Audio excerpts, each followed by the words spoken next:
Hello, everybody, and welcome back to the Bells Must Ring podcast. I am your host, Andrew Rice, here with my normal co host, Arnav Sarkar. We're doing a little bit of an early episode this week. Not too much news going on in the Rutgers pipelines. However, always some football news going on with training camp. Um, Before we get into any of that, did just want to mention that the Purdue and Illinois articles are now up for the season opponent previews. Definitely recommend that you guys go ahead and take a look at that. And we're just going to get right into all the football news here. Excuse me. Rutgers, in their first scrimmage, had three names missing from their depth chart. These players have chosen to leave the program. Schiano declined to comment further. It just sounds like it wasn't what was best for them and their futures. We don't know if they're going to transfer. We're not sure what the next step is for them. But Rutgers will enter the season without tight end Victor Konopka, interior offensive lineman Nikai Wynn, and long snapper Caleb Johnson.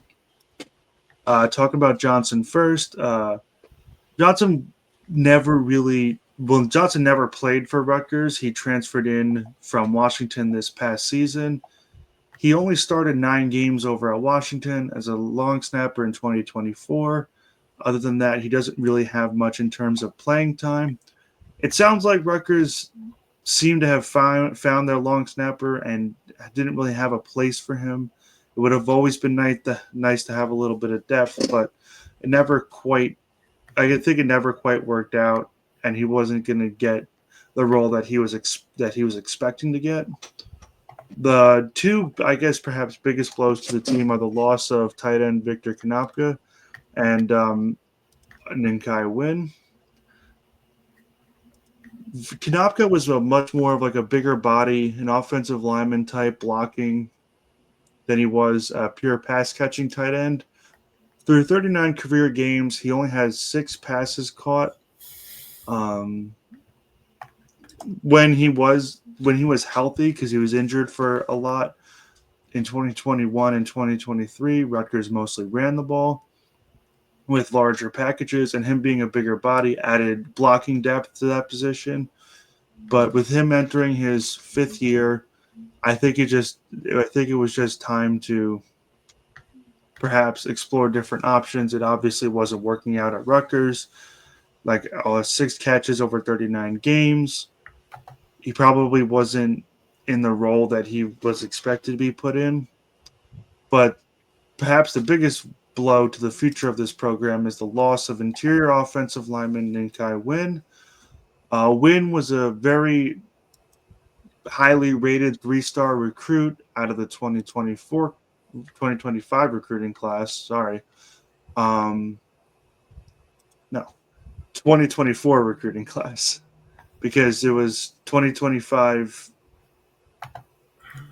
No, 2025. I'm like, this is the 2026 recruiting class this cycle right now. The one that came in last year was 2025. Yeah. He was a very highly rated 3-star recruit out of the 2025 class. He was pursued by Michigan State and Wisconsin before he ultimately decided to commit to Rutgers. He was ranked as the 43rd offensive lineman and ninth rated recruit out of the state of Michigan.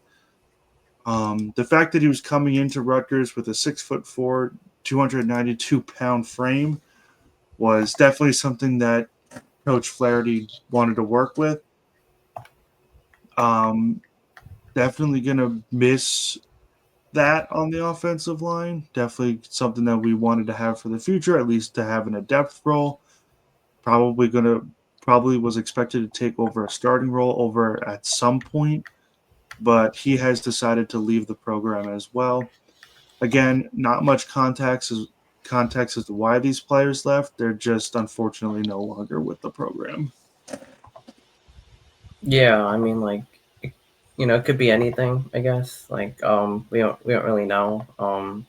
Could be medical, it could be like personal, don't really want to speculate on things like that I'm not familiar with. But all I really know is that they left. I think Kanoka, that's a name that we've seen. He's been in the program for a long time. He hasn't really had the biggest of roles. As it is a tight end position in general, hasn't. And he was, I guess, kind of like the backup to I think like Johnny Langan, like back in the day. And he was more of like a run, like a like a blocker tight end than like a receiver. Obviously, Kenny Fletcher is supposed to have a big role this year. He was nominated to the Mackey Award preseason watch list, which is pretty good. But obviously, like, losing him. He was also struggled with injury a lot. I think he had a season-ending injury last season. He only played in 13 games in three of the past seasons, or three seasons with Rutgers, which, I mean, one season is like 12 games, so that, that's not really too great. But I mean, he did play in every game in 2021 and 23. And Rutgers, like you mentioned, like was really big on running the football, obviously with Manangai, and I guess so I mean, having another player in there to block on those run schemes where you basically have like almost like an extra O lineman or extra blocker in a tight end. Like he was definitely big on that kind of stuff. So yeah, I mean, not really a big receiver, only 6 passes over 39 games.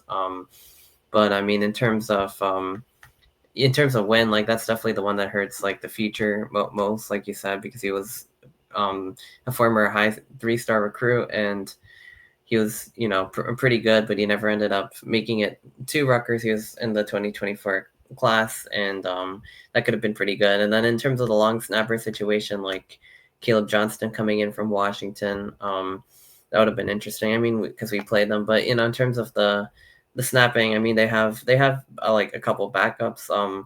Who I guess Michael O'Connor's second on the depth chart is probably going to be expected to take over the starting role. He's a redshirt senior, so, and then Sammy Eladidi is redshirt junior, so they definitely have a plan there. I mean, however you want to think about long snapping, I mean, if it doesn't get done, like that could create like huge amounts of problems. Obviously, you don't want that, but like as long as they have someone in place that's probably not the most impactful, but obviously between Konopka, Johnston, and Nakai Wynn, who's like could have been on the offensive line in the future. That definitely hurts. So yeah, I mean, it's interesting that that happened. But sometimes things like that do happen. I mean, I've seen it with other programs too. I mean, people coming in the portal and whatnot. Like I think one of Purdue's receivers coming in from USC, like he medically retired. So things like that do happen. But yeah, I mean, I think the biggest one's probably Nakai Wynn, because he had the most potential to develop into a starter at like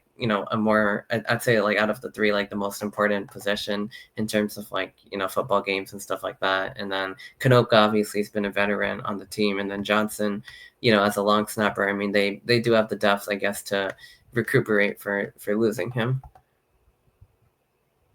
Definitely. I mean, the one thing that I'm just not so thrilled about is that with the 2025 class, we already lost Jalen Matthews to the transfer Oh portal, yeah. and now Nakai Wynn leaving.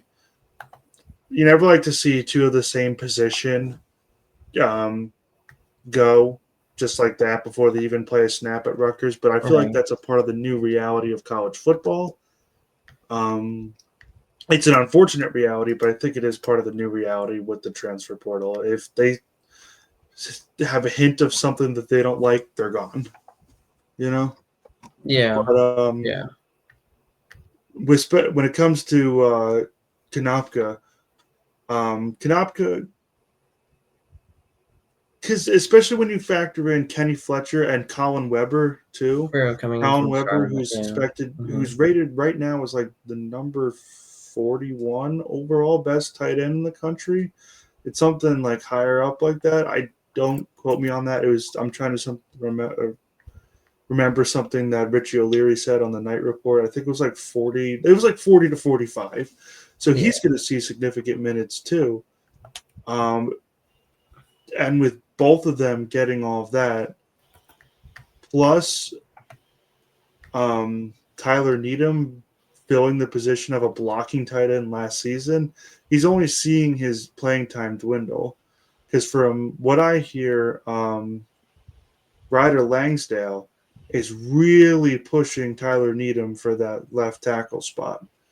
So if they ever need a blocking tight end like they did last season, They might put Langsdale in at left tackle and move Needham over to the blocking tight end. And then where's Kanopka going to go?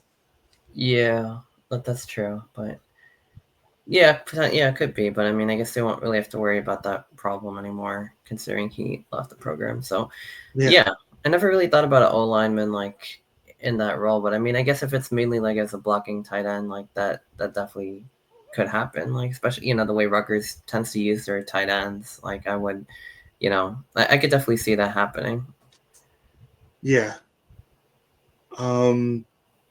Especially when it's like down near the goal line, they want to use those heavy packages. Yeah, You want like extra blockers in extra there. lineman, heavy run package. That's what they call those, like the heavy packages with an extra blocker, so you can get your running back as much blocking as possible. Yeah, the heavy sets. Yeah. Yeah. Anyway, heavy formations. But yeah, no, I mean, interesting news as to the players leaving the program. But I mean, it's been like a busy week for the program as a whole too. I mean, they had their first scrimmage last Saturday. I think they have a couple more planned for before the season starts. But Greg Schiano talked about his takeaways from the first Rutgers football scrimmage, as well as some other topics on Rutgers football, as a whole. But yeah, I mean, he said all three quarterbacks look pretty good, including Ethan Kagmanis, who's really coming into his own in the offense. And as a leader for the team, last year he was competing for a starting spot after transferring in. This year he's the locked-in starter. He had a great, for at least for Rutgers standards, and overall like a great quarterback season for Rutgers, and he's only continuing to develop from there. And then behind him they have AJ Serace, Sean Ashenfelder. He said they look good. He said there were some breakdowns defensively, especially in the run game. They allowed some big plays, and there were some miscalculations. They said the defense did good things on third down, and they were not that far off, but they need to make adjustments to stop those big plays. They need to play better technique in the pass game as well. And part of that's because there's a new scheme and there's new coordinators. I think Rob Smith is calling plays, but also Zach Sparber in there as well. They're both changing the system from what Harasimiak had it as. So that's obviously needs to be, there's adjustments to a new system, and then of course there's new players that are coming into the program too who are not familiar with either of the systems really. So like they're learning all of that for the first time, and even the veterans are learning a new system, which could be why there's some breakdowns defensively. And then also this was the first live tackling Rutgers has done, because in scrimmage it's like I've seen clips out of NFL training camp. It's they'll blow the place dead before anyone gets hit or tackled. You don't want to risk injury. But in a scrimmage it's like a live football game, except for there's no fans, I guess. But I mean so plays that are blown dead early in in practices are not blown dead in the scrimmage. So like what could be like a 3rd down and 2 becomes like a 3rd down and 8, or vice versa. You think the play's blown dead at 3rd and 8, but really like in reality the running back gains 5 yards, and now that's 3rd and 2. So readjusting to all of that like definitely makes it hard, whether having to adjust to actually making the tackles, and then also readjusting the down and distance, which obviously is really important. So it seems like, based on like I guess some of the comments and stuff, and based on my the evaluations that I had, it seems like the offense might be a little bit ahead of the defense, which is kind of the opposite of like what we're used to seeing at Rutgers, with the defense probably ahead of the offense. And really the thing that was keeping Rutgers in a lot of these games until they got tired. This year maybe like the offense is holding its own in practice, especially with the pass game, getting guys like Sheffield, and in terms of the run game too. I mean, another thing that I thought was really notable was their coach Demir Shaw. He did an excellent job making sure each running back played under similar conditions, behind the same like different kinds of offensive lines, defenses, types of carries, different kinds of running plays. So like I think he did a really good job with that. And there's some different options in the running back room. We have CJ Campbell, who can catch passes out of the backfield. We have Antoine Raymond. We saw what he did last year behind Manungai. Jashawn Benjamin's another one. So I mean, they have multiple different guys at running back who are expected to be able to make a role. Sam Brown is also still in the lineup, and like when he was healthy, was an absolute terror. I mean, he was a 4-star recruit, and he definitely showed that in flashes. So I mean, having him healthy would be a big boost too. So those are the main takeaways from the camp. I mean, from the scrimmage, Shion also discussed Abram Wright, linebacker, returning from a lengthy rehab and doing a really good job on the field. He talked about meeting Keli Zinn, the athletic director, and them being on the same page, and everything like that. Alignment. Yeah, alignment. That's the Alignment. key word, is alignment. Yeah, I mean, she's been like making the rounds with all the programs, women's soccer, basketball, just about everything. But talking to Zinn, and I mean, Zinn was an administrator for LSU's gymnastics and football team. So I mean, she was definitely very much involved with Brian Kelly and what they did with the football team in particular as administrator. So I'm sure, like, as much as like she's gonna do well for the smaller sports, like she's definitely gonna be involved with football and NIL and all. We talked about that at length, like on our special episode. But I mean, looks like like he's very confident in what she's going to do. And then the final thing that Schiano did talk about was Jet Elad's situation with the NCAA. That's, I guess, ongoing. I'm not sure what the update is on that, because the NCAA filed an appeal, even though Elad won a court case at the district court in New Jersey. Basically, the ruling that his year of junior college should not count towards his eligibility, but they said yeah, that basically makes him eligible for another season. Like, they're saying junior college should not count as like an NCAA season, which, I mean, I think I agree with. We saw that with Diego Pavia, who got an extra year at Vanderbilt as well. So using that precedent, but then the NCAA filed an appeal on that, saying that this court shouldn't just get to overturn that and allow people to play an extra year of college sports. So who knows what's going to happen with that? But I guess Schiano, like the way he is, like, and I think it's like the right attitude to have in life too. It's just, it's like out of his control, and they believe that they already won the case and they're correct on it, so they're going to trust their lawyers. And in the meantime, Jet Elad, he's having a good camp. He's expected to slide in at a starting spot on the defense, the safety, I believe, yeah, as a safety. So I mean, hopefully that like nothing else like comes of that. Like, it's the other problem with this is we're very close to the season, so if there is any change, like, there's going to be very limited time to adjust. I mean, I know they have like reserves and everything, but I don't know. We'll see. If there's any updates on that, we'll have you posted. I would assume that maybe not, but I mean, that's basically all I got for the first scrimmage, and just a lot of different topics around Rutgers football and athletics as a whole too. I heard that they're going to be ruling on that case in like September 15th. Oh, really? Like, they're going to be ruling three games into the season? Like, what are we doing here? Let the kid play. That'd be horrible. Like, Let if the kid play. He plays a couple games and then they tell him he can't go for Big Ten play or something like that. Like, yeah, essentially, he's going to be here to help us beat up on Norfolk State. Oh, wow, incredible! Yeah, I hate that. Like, I mean, this can't be like a real thing. Like, I mean, like, I don't know. I mean, I mean, Pavia was able to get through with that fine, and I like him a lot. I like what Vanderbilt's done a lot, but why are they making such a big deal with Jet Elad, like, versus him? Like, I don't know. Like, you know what I mean? Like, I thought like they already said, they talked about that. I mean, I understand, like, you don't want college athletes to be playing for like 10 years. But as it is, they sometimes, like, they do with redshirt years and COVID years and this and that. And like, JUCO, like, shouldn't be counted as the same, in my opinion. Like, that's my personal opinion, but they already decided on this. Now it's too late to like go ahead and change it like this, because this could affect like roster decisions. This could affect like a lot of different things. And like, you know what I mean? Like, you can't do that to a team. Like, having, I mean, I know, like, we have like good safety depth. I mean, like, Chris Joins is on the roster. Like, we have people who could step up, but that's just really like not an ideal situation for the player and also for the team. Like, it could put Rutgers at a disadvantage especially if they rule like mid-season that he can't go anymore, and then like now they have to, for Iowa. Imagine like that, like having a new safety in there, like, you know what I mean? Like, I don't really think that's such a great idea. I think they need to. It's also not fair that they could like repeal a decision. Right, that was like that was made in the court. That like, doesn't make any sense. Yeah, like, I thought they went through this process for a reason. Like, you can't.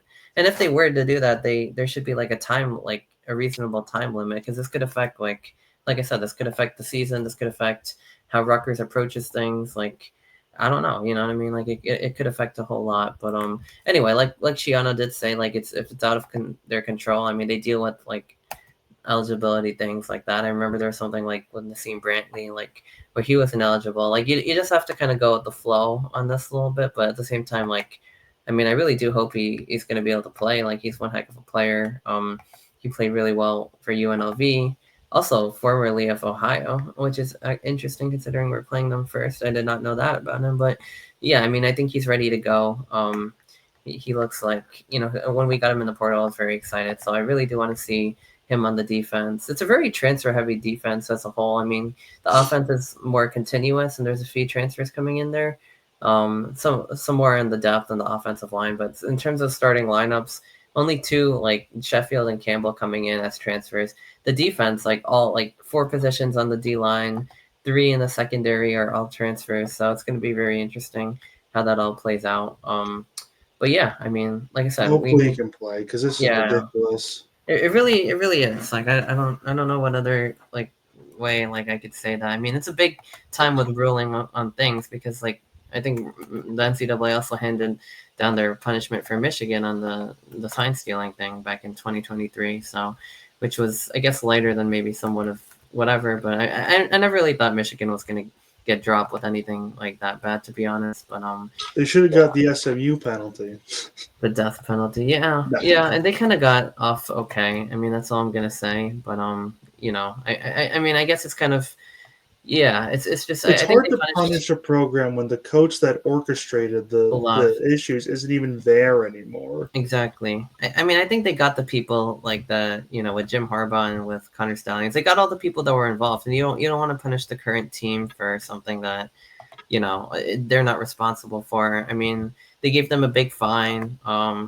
This was a big deal 2 years ago. It's kind of like not really, you know what I mean? It's kind of quieted down like a bit, but at the same time, like I think the ban, or I mean, I think the fine is big enough. I don't, as much as maybe I don't personally like Michigan, I don't think a postseason ban or like vacating wins would be the right thing to do in that case. And even if they did, I don't think anyone would really care. So I think it is what it is. Like I don't really think that's such a big deal. I never really thought they were gonna get like the hammer, as people would have liked to say, but yeah, I mean they still did get like a bunch of probations and this and show causes and fines, and they definitely still got hit. But like the football team and like their ability to compete isn't going to be hindered, and I don't think it should be with like the people who are responsible for the situation. I mean, their financials. I mean, they have to pay like quite a bit of money, and they're lose a lot of money from CFP distributions You and know what though? But for stuff. Michigan, that's probably nothing.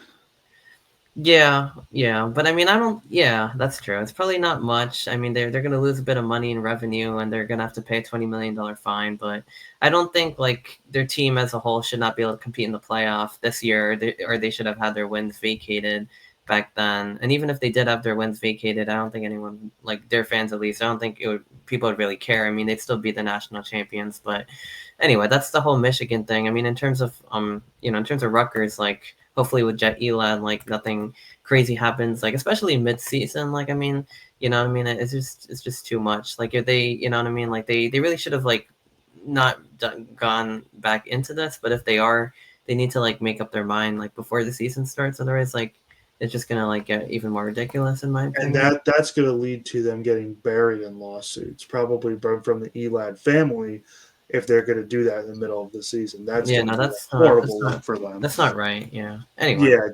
Yeah. You mentioned about the transfer heavy defense and about how Rutgers is going to be relying on all these people that are new to the system to essentially head their defense with cornerback Cam Miller, safety Jet Elad, Eric O'Neill. One of those transfers is defensive end Bradley Weber, who transferred in from Ohio University. And who does Rutgers play in the first game of the season? Ohio University. And Recently, that spread against Ohio was about 10 points for the longest time. I want to say 10.5. yeah, it was With about 10.5, 11. Yeah. over the past week, it has slowly creeped up.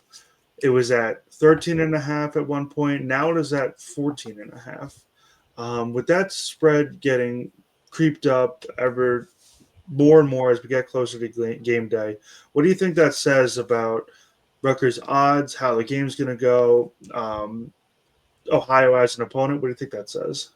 Yeah, I mean, I think it says a lot. Like, I think it says a lot more than the 4 points that the line moved. And I'll say that because like the way like a 6 point game and a 10 point game, like those are very different things. Like a 6 point game could still probably go the other way. 10.5, you're kind of looking at like one team's a favorite, but should still be close. When you get to 14, you're looking at like these odds are like conservative too. Like the odds makers are basically saying they're pretty certain that Rutgers will win like by around that much, but it really could be more. I mean, it could also be less, but they're pretty sure that it's going to at least be very close to 14, if not more. Like the 14.5 is like a cushion where like Rutgers should. They're saying Rutgers shouldn't win by just 10. That's not like the cushion anymore. Like they're pretty comfortable with 14.5. So, I mean, Ohio. I mean, it's a very interesting opponent because I mean they were 11-3 last season. They won the MAC. They won a bowl. Like they were very like objectively like they looked like a pretty good team. But in the Power Four, they struggled a bit. They lost to Kentucky 41-6. They went 4-8 last season. Although they had their moments, they beat like Ole Miss. They almost beat Georgia. So they weren't like a pushover. But I mean, against like a bad Power Four team, like you'd expect a good Group of Five team to compete. Like I would. I mean, it just makes logical sense.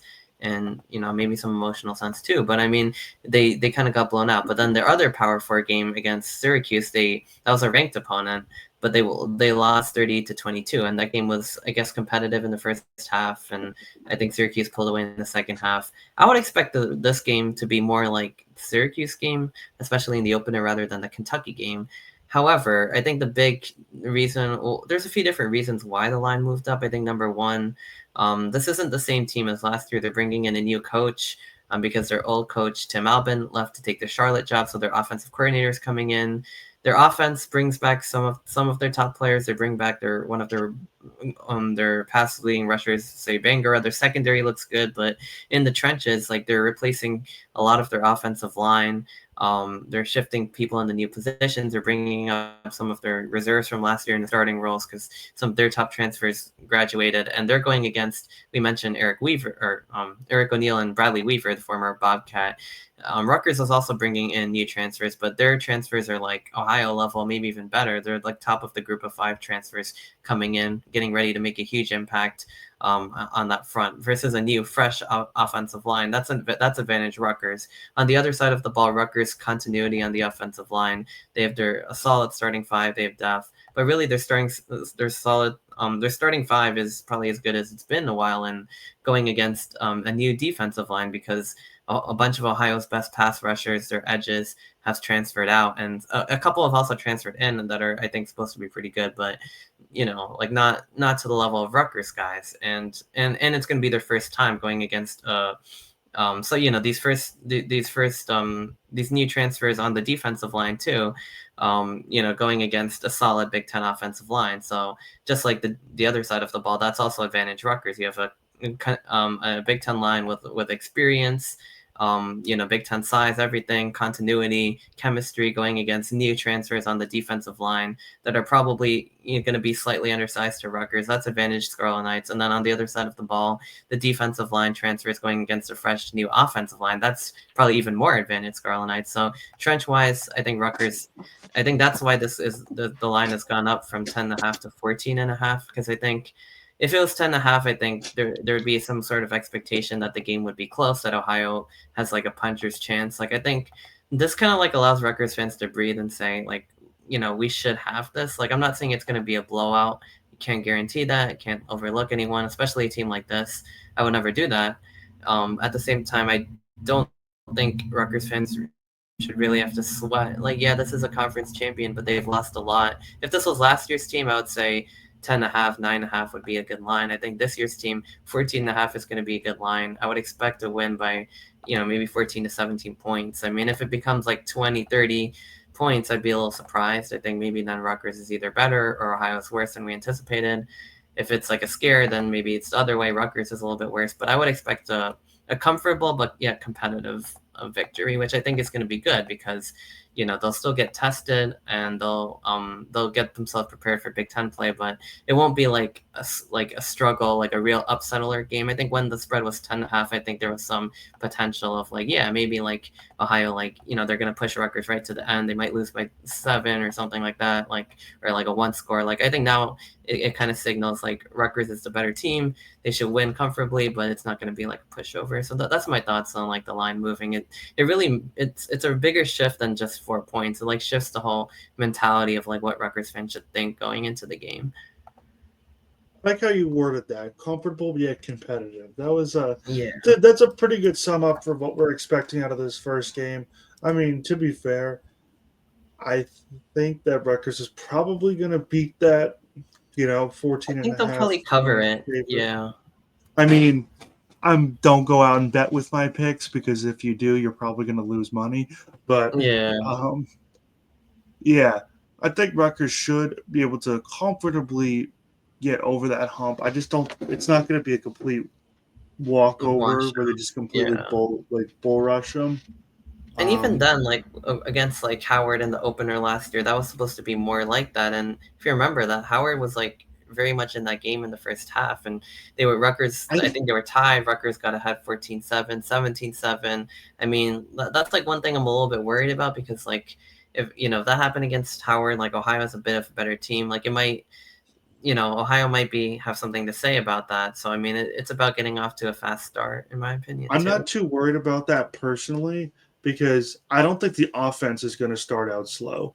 I think the defense is going to give up, some Yeah. miscues or whatnot that might let Ohio get some easy scores, but then otherwise they're going to lock them down. I think the offense is really just going to rip them a new one because, you're talking about DT Sheffield, Yeah. Ian Strong, KJ Duff, Cali Manis, the running backs, they're all gonna. And They've the been. line's good too. I mean, I think they're gonna have the trench advantage, like I There's mentioned, so which much is gonna allow for continuity all on that the side of the all yeah. football. And if the offensive line has the advantage, those playmakers are gonna be able to get going early. And I think in the first game, Rutgers is gonna want to get their playmakers involved and kind of set the tone for the season too a little bit. And And like you mentioned yeah, before, Ohio's defensive playmakers have left, or at least yeah. a lot of the big A lot of ones. their top defensive players have left. So yeah.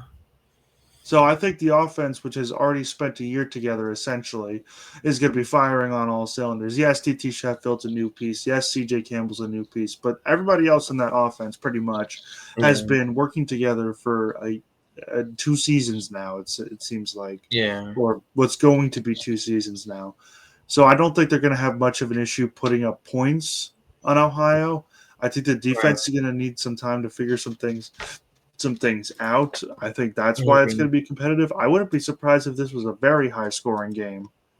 It would be You know, interesting. And Rutgers has been in a few like of those like last year, even in the losses, the 2 losses and the win against Michigan State. I mean, high flying offense. And if it becomes that kind of game, like yeah, I don't think Ohio's gonna be able to keep up because Rutgers the defense is also very solid. But I was anticipating almost more of the opposite, where like it takes some time for the offense to get going a little bit, but the defense with all their new transfers are gonna like start flying to the ball and stuff like that, and then eventually the offense will pick up. But I mean, it can go either way, I guess. I'm not entirely sure which way, but I feel like, especially because it's the first game of the season, I feel like there's going to be something funky. Like Ohio's probably going to be able to get on, like, how it is in these types of games. Like Ohio will probably score a couple times and it'll take some time for Rutgers to really pull ahead of them. I was anticipating like maybe a close-ish first half, kind of like Howard, and then Rutgers pulls away in the second. Like that's what I was envisioning. I just don't think Ohio has what it takes especially in the trenches to really compete for 4 quarters. I mean, even if they win the MAC, which is like no guarantee. I mean, this is like it's going to be really, really tough to do that against like a Rutgers team who's competitive now in the Big Ten. Like, to really be able to do that for 4 quarters and find the points to now keep up with this Rutgers offense that can score with them too. So yeah. exactly. I mean, my big prediction is like what's going to be wonky is that I think maybe in like the first couple of drives, Rutgers and Ohio are going to go blow for blow. They score, we score, and then the Yeah, it's defense gonna be gets something attacked like that. together and shuts them down, and then we just keep piling on. That's what That's I probably what think. it's going to be. Yeah, the defense tightens up and they can't really answer, and Rutgers, starts asserting its dominance like on the offensive side. Yeah. That's probably what's gonna be in fourth quarter. They might be up a couple of touchdowns. It might be nice, and we'll go home. But like it should be a good opening game. Yeah, again, like no disrespect. I think it's gonna be more competitive than some of the other like opponents like on the FCS and even Group of Five levels that we've seen. Like this isn't gonna exactly be like a Temple or Akron level opponent, but at the same time, it's probably also not going to be like Virginia Tech last year, where like it takes a lot to get the victory. Like I think Rutgers should definitely be the better Yeah. team. And if this is last year's Ohio team, maybe I think differently. Although even still, I think Rutgers should not have had a problem even then, because I mean they still struggled against like the Power 14s. This year, Ohio's lost so much, bringing all those fresh faces on the lines of scrimmage, while Rutgers has more talent, more continuity, more experience. You know what I mean? Like all those things like make a difference. Better, more size, more experience. I mean, but really like in the trenches. I mean, they're bringing in high level transfers on the defense against backups, who are going to be starting on Ohio's offensive line, which gives them an advantage on that end. And then on the offensive line, five like continuous Big Ten starters with chemistry versus a completely fresh faces on that defensive line. That's also advantage Rutgers. So that's why I think Rutgers should not have a problem covering the 14.5. Yeah, I can't imagine that they would either. While we're on the Yeah. topic of Group of Five teams and even MAC teams, Rutgers did schedule Central Michigan, the Chippewas, for the 2029 season. Going to be the same thing. Rutgers is no stranger to scheduling MAC teams. They have UMass scheduled for next year. They have Miami of Ohio and Ohio scheduled this year. They scheduled Akron last year.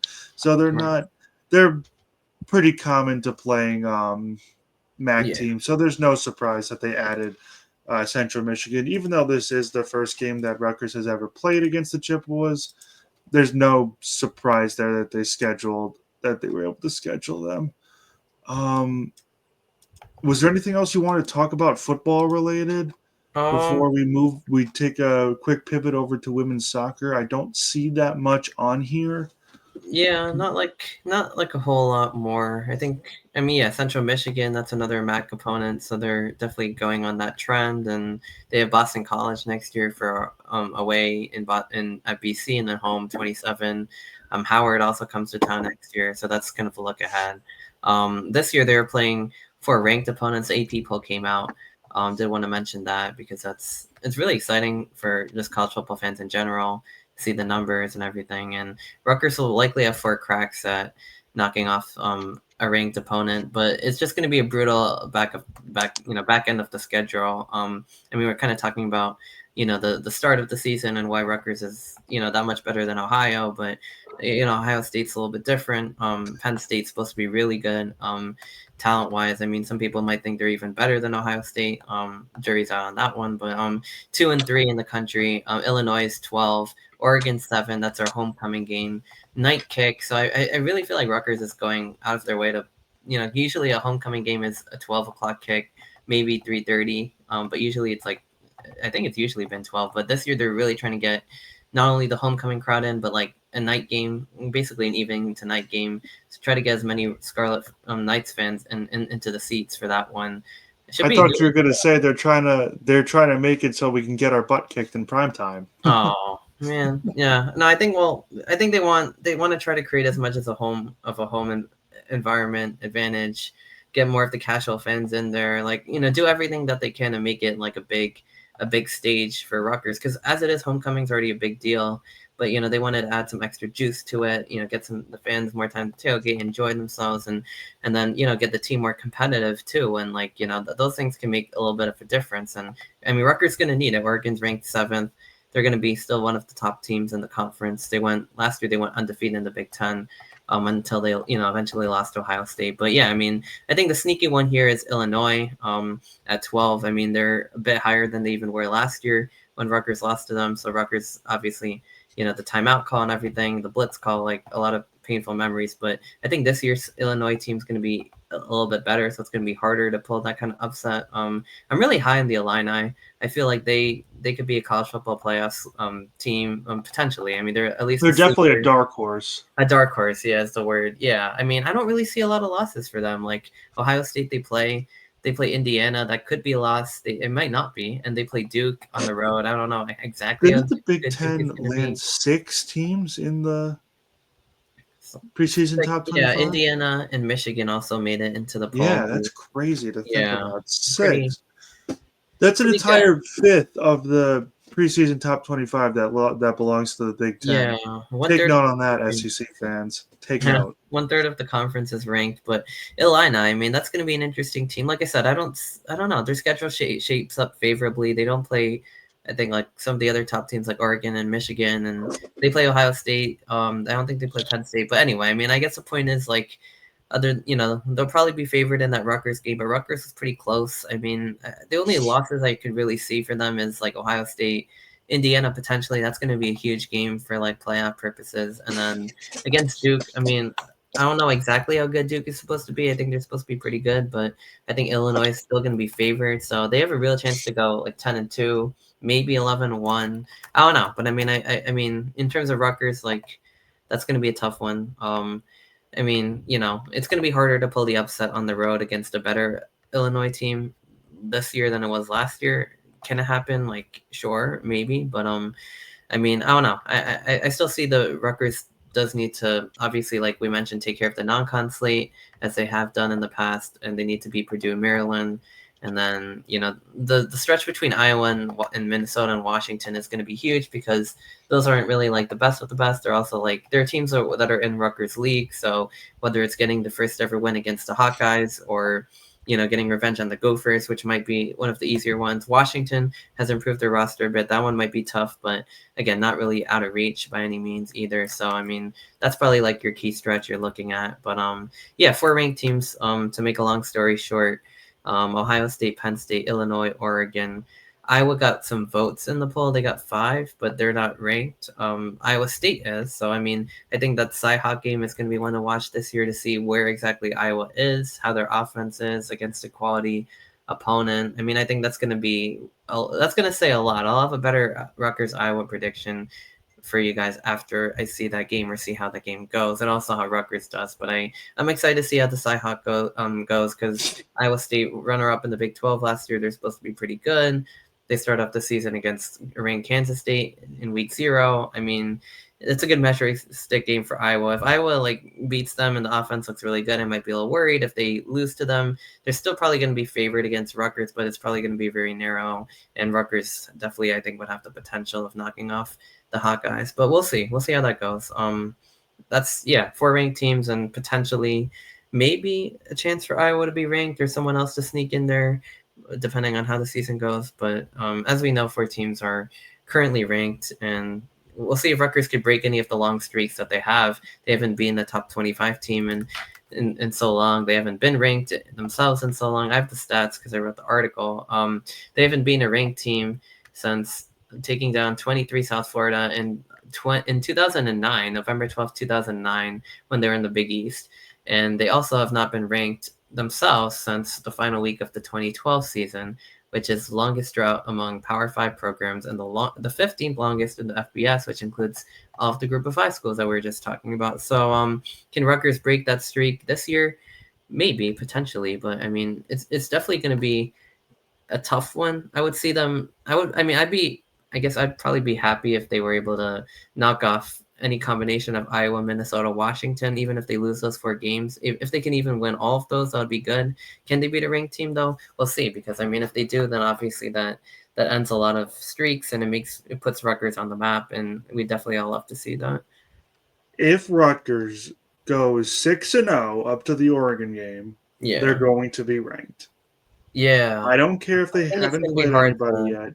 If you yeah. beat Iowa with Washington, Washington and Minnesota, Minnesota. we are going to be ranked. Yeah, We it's gonna we be hard received to. votes after we upset Washington last year. True. If We we did. beat if we beat those the first 6 teams, we are going to be ranked. I think Iowa is probably going to be coming into our house ranked.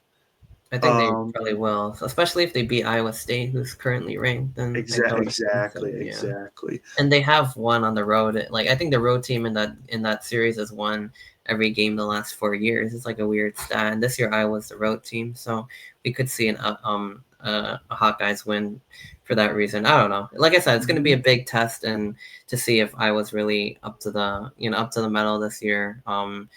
And in terms of us being ranked, I mean, yeah, if they run the table, they beat Iowa, Minnesota, Washington, all teams that are like kind of like borderline, like almost ranked-ish, or maybe one of them will be. Then it's going to be hard to say ranked going into that Oregon. Yeah, it's going to be hard to say no to a 6-0 team. I mean, even if it's like 20 or like in the 20s, it might even be the like 19 or something like that. Yeah, even if we're the last team in at 25, it's still a ranking. Exactly, but it probably will be like in the 20s or something. But I mean, it's going to be hard to say no to a 5-0, 6-0 team who's won multiple conference games against middle tier now opponents in the Big. I mean, yeah, like it's not like the worst 3 teams in the Big, so it's definitely going to be respectable. And then if Oregon beats them, maybe they fall out, maybe they stay in. But that's a dream start. If Rutgers can win all 3 of those toss-up games, then they're bowling already. They still have a couple games left, and then they can kind of get ready for that back end of the schedule. But really, it's about capitalizing on at least 1 or 2 of the 3, if not all 3, whether that's a home win versus Iowa or a road win versus Minnesota or Washington or both, or whatever combination of that you want to imagine for yourself. I think the real question is, would you rather an 8-4 season where you lose to all the preseason Big Ten ranked teams that we're playing, or would you rather a 6-6 season where we like upset Penn State at the end of the year? That's really hard. Like, I don't know. I mean, maybe the second one. Like, I don't know. Like, I don't want to be. That's what I'm saying. Like, it's hard to pick. It is, because unless it's like the difference between making like the playoff and not or something. But 8-4 wouldn't really get you there. No. Yeah, I would maybe like I would like an upset, because like one of like the things that like I always like to knock about Penn State is like they can't be anyone better, but I realize Rutgers is kind of has the same problem on like a much worse level, where they also can't be anyone who's like even like decently good in the top 25 or even like below that, really. So like Rutgers kind of has the same problem with like a lot like lower level teams, and I would like to see that change, even if it's a win over Iowa, who's not even ranked. Even that would be like a step up from what we're used to seeing with this team. So like I don't know, something like that would be nice. If it's Penn State or like one of the big dogs, then it would be like exponentially nicer, or even Ohio State, or like Penn State would, I guess, be the best one of them all. But I mean, Penn State's the one circled on our calendar in a black marker. Yeah, and senior day, I mean, that it's just going to be like a great environment. I mean, I'm sure Rutgers fans are going to, have a good time no matter what. But I mean, hopefully they try to keep that game at least respectively close. And same thing with the Ohio State game the week before as well. So we'll see what happens. I mean, yeah, I mean, I don't know. It's a really good question. I would maybe like the 8-4, but I mean, if the upset comes against a big team like that, I don't know. It's hard to say.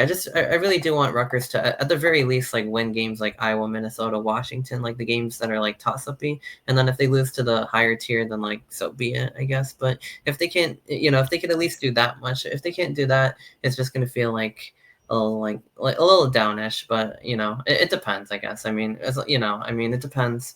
If they make a bowl game, that's obviously the goal. But you want to see them take that next step, and at the very least, like beat teams that are on their level, or like 1 inch above them. Like, I mean, if they lose to like Iowa again, and it's just like the measuring stick falls short again, like I just don't know how many more seasons of that I can take, because I'm like not falling for the 3-0 like non-conference starts anymore, and as it is, like, so I mean, something's gonna have to change. Even if they lose to Iowa, they're gonna have to go on the road and prove it against like Minnesota and Washington or some sort of thing, because like this program has to like, and they are like moving upwards, but I think they really need to take advantage of that stretch to really show that improvement in the regular season. Yeah. Before we get a little too long-winded about that one, we're going to take a quick pivot over to the first sport to kick off the fall. The first sport to kick off the fall season, I guess, is women's soccer. In the first game under new athletic director Keli Zinn, women's soccer defeated NJIT. Was it? I think it was 3-1 or no? 3-0. Was it 3-0? Yeah, it was 3-0. It was a very dominant victory for the Scarlet Knights in their opener against NJIT. They also beat last year some new players in the lineup. I believe Patricia Sokos is new for Rutgers, so she opened the scoring in the 13th minute with a nice right-footed shot from 20 yards out. For her first goal with the Scarlet Knights. I believe she transferred in from Arkansas, I see, last year. Yeah. So, or actually, no, she played. Yeah, from she played last season too, but she scored her first goal of the season this year for Rutgers, and then from there on, Ashley Barron, who was the leading goal scorer last year, had a beautiful like high arcing shot that went over the keeper for the second goal, assisted by Nata Ramirez, who I believe is one of the I think she was one of the transfers coming in from Colombia, and then finally Sophia Stiles, who was I think one of the freshmen who came in this year. She had the final goal in the 87th minute to bring the score to 3-0, a 3-0 shutout. And it was even more really dominant than that because Rutgers dominated possession, 68% of the possession. They outshot the Highlanders 21-3. So even more than the goal score, they really dominated the stat sheet as well. Yeah, I mean, just the offense. I mean, 21 shots to 3 on goal. And then, of course, winning the game 3-0, 10 shots on goal to 0. NJIT was shut out. It wasn't exactly the strongest opponent, and the schedule is going to get like a bit tougher. Also, like of note, in goal, grad student Rachel Quigley made her first start at Rutgers after transferring in from Virginia Wesleyan. I guess I was under the assumption that Olivia Bodmer was going to be starting, but I guess I'm wrong about that. I'm not sure if that was just for this, like for the non-conference, or if that's Yeah, maybe they just wanted to throw her in for a non-conference game. Maybe maybe she tweaked something in practice. Hopefully see like not. what the But depth like of the goalkeeping position has, because I think they also have like one of their freshmen, Lauren Swafford, who was really good in high school as well, and she obviously Quigley as a grad student could be potentially it's kind of like the football like non-conference like games, like sometimes they like to play their depth. Obviously, it would not recommend doing that. Rolling out Rutgers football, rolling out their third stringers against Ohio or even Norfolk State until the game is in hand. But at the same time, like you can afford a luxury of seeing like what kind of talent you have on your roster. And she ended up earning a shutout. No, this was like a three save shutout. I mean, she didn't really face like a lot of shots, but she only faced 3 compared to picking the dandelions over there because just sitting in the on the goal, other side, just hanging out. Well, meanwhile, on the other side, NJIT's goalkeeper faced 21 of them, and she actually saved 18, which is still pretty good, honestly. But yeah, meanwhile, Quigley, a relatively easy shutout, but it's still a shutout. She played all 90 minutes.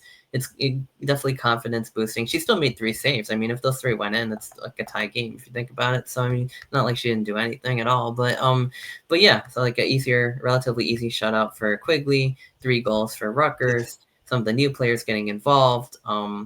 It's a good start to the season, but I think their schedule ramps up a little bit because their next opponent is Fairfield, who I believe won the other MAC, the one with 2 A's in it, the Mid Atlantic something instead of the Mid American.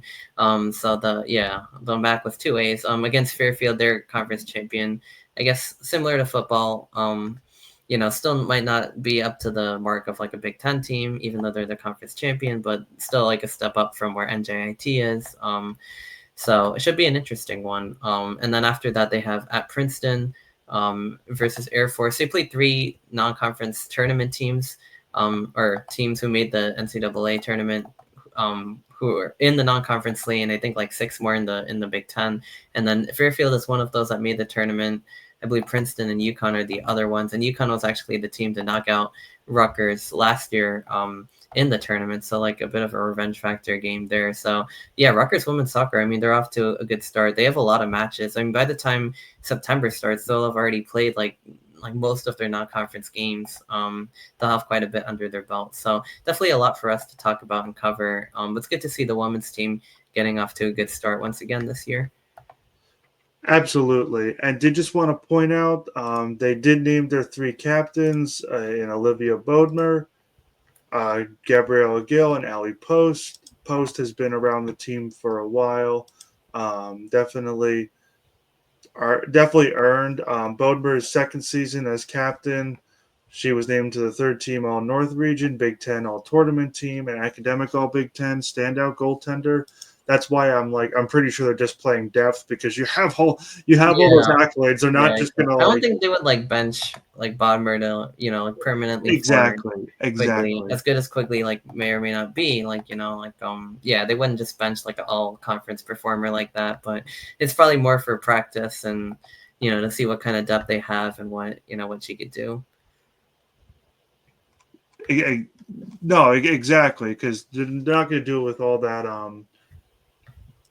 all that pedigree. Gail is one of the more talented players. Unfortunately, she's had a history of injury, but in her time in her short playing time on the banks with only 12 games under her, she proved that she's one of the best midfielders in the conference. So that's definitely deserved as well. But that pretty much does it for my women's soccer talk. If you have anything you wanted to add really quick. I mean, that's pretty much all I got. I think men's soccer is also expected to start their season pretty soon, like within the course of a week or so. The only Rutgers team to have a Big Ten championship, a major Big Ten championship, it's men's Rutgers. soccer. Oh yeah, men's soccer did win the Big Ten championship a few seasons ago, and women's soccer went to the College Cup a few years ago, Final Four. Going back when Riley Tiernan's on, that was I think her freshman year. They went like all the way out there. So that's both of the soccer teams pretty good. Men's soccer gets started on August 21st against Providence, so that their opener not too far away either. Then they have Seton Hall. They have a few non-conference games on the road, and then their Big Ten opener is going to be September 12th against Penn State at your one. That's going to be a good one. Yeah, Penn State's also I think pretty good in terms of men's soccer too. So that's going to be a big time game as well. And then so that's pretty much all we got. I think. Soccer's back. I think some of the other fall sports are going to be back pretty soon. And football, we are under 2 weeks away now from Rutgers hitting the field against Ohio. I'm counting down the second. I cannot wait. Week 0 is like less than about a week away. I mean, we're really getting very close. It is exciting. When I hear even the MAC should come on Tuesday nights, I'm gonna be like, oh my god, yeah, this is the greatest thing ever. It really is the greatest thing ever. I cannot wait. And week 1 this year is going to be incredible. I mean, we have some top tier matchups on Saturday too, like Ohio State, Texas, and so many Alabama, Florida State, like the whole LSU, Clemson. I mean, that whole day is going to be must see TV. And Rutgers plays on Thursday, likely be coming off a win too. So it's going to be a fun one for us to sit back and enjoy that as well. And we are going to have a couple interesting podcasts for you before Rutgers does take the field against the Ohio Bobcats. We are trying to do something with our SB Nation site that covers the MAC to preview that game as well, along with another special guest pod that will be coming out soon as well. But with that being said, that's pretty much all that we have for you guys today. Always thank you guys for watching. Cannot wait to cover this during football season. It's going to be right? This podcast is going to be so much more entertaining.